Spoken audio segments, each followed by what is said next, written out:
कभी आपने सोचा है कि हॉस्पिटल जहां लोगों की जान बचाई जाती है, वहां अगर कोई ऐसा वार्ड हो जहां जाने वाला कभी वापस न लौटे, तो क्या आप वहां कदम रखेंगे?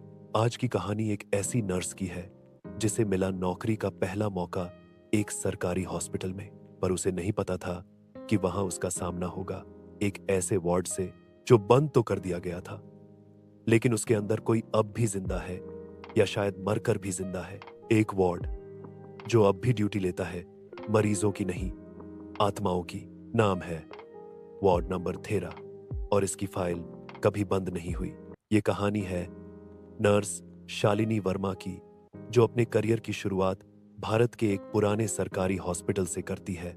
हॉस्पिटल बाहर से आम दिखता है, पर अंदर एक सीक्रेट है। वार्ड नंबर 13, जिसे सालों से बंद कर दिया गया था। शालिनी के पहले ही दिन उसे चेतावनी मिलती है। एक सीनियर नर्स बगल में आकर फुसफुसाती है, वार्ड नंबर 13 का दरवाजा कभी मत खोलना, वहां अब भी कोई है। शालिनी हौस देती है। उसे लगता है ये सब पुराने हॉस्पिटल की कहानियां हैं, हॉरर फीलिंग्स क्रिएट करने के लिए। लेकिन उसी रात जब वो अकेले नाइट शिफ्ट में थी, उसे दूर से किसी के रोने की आवाज आती है, बहुत हल्की पर बिल्कुल साफ, मुझे बाहर निकालो।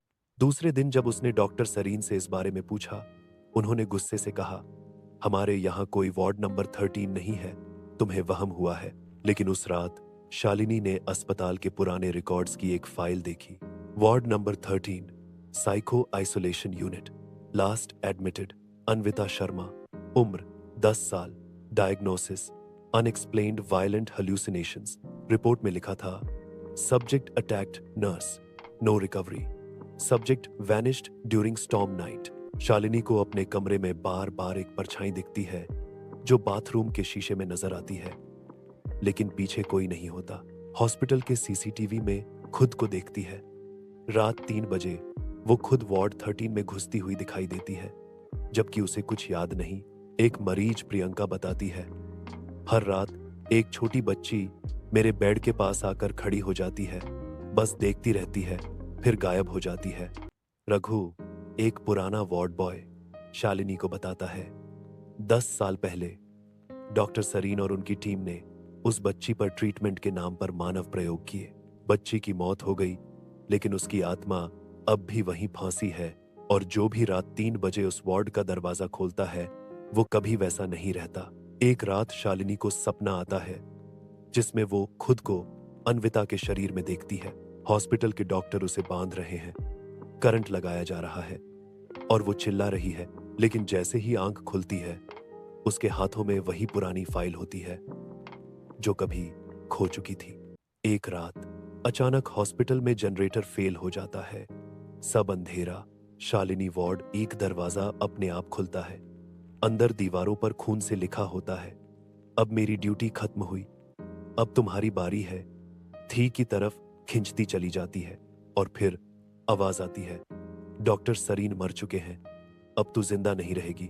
अगली सुबह हॉस्पिटल रिकॉर्ड में लिखा मिलता है, नर्स शालिनी लापता। सीसीटीवी में रात 3:07 AM के बाद कोई मूवमेंट नहीं। एक हफ्ते बाद हॉस्पिटल में एक नई नर्स ज्वाइन करती है। उसे कमरा अलॉट होता है, ward no 13, nurse duty station. और जैसे ही वो अंदर कदम रखती है, दीवार पर टंगे आईने में उसकी परछाई के पीछे खड़ी है एक और परछाई जो मुस्कुरा रही है। कहानी तो खत्म हो गई, लेकिन वार्ड नंबर 13 अब भी बंद नहीं हुआ है, क्योंकि जो वहां गया वो वापस नहीं आया, और अगर आया भी तो वैसा इंसान नहीं रहा। तो अगली बार जब आप किसी पुराने हॉस्पिटल में जाएं और किसी बंद दरवाजे के पीछे से किसी के रोने की आवाज आए, तो दरवाजा मत खोलिएगा, क्योंकि हो सकता है कोई अब भी ड्यूटी पर हो। ऐसी ही और खौफनाक कहानियों के लिए अभी सब्सक्राइब करें हमारे चैनल रहस्य स्टोरी डायरी, और याद रखिए, कुछ दरवाजे सिर्फ बंद करने के लिए होते हैं। कहानी दोबारा सुनने के लिए वीडियो को लाइक करें, शेयर करें और कमेंट में बताइए, क्या आपने कभी किसी हॉस्पिटल में कुछ अजीब महसूस किया है?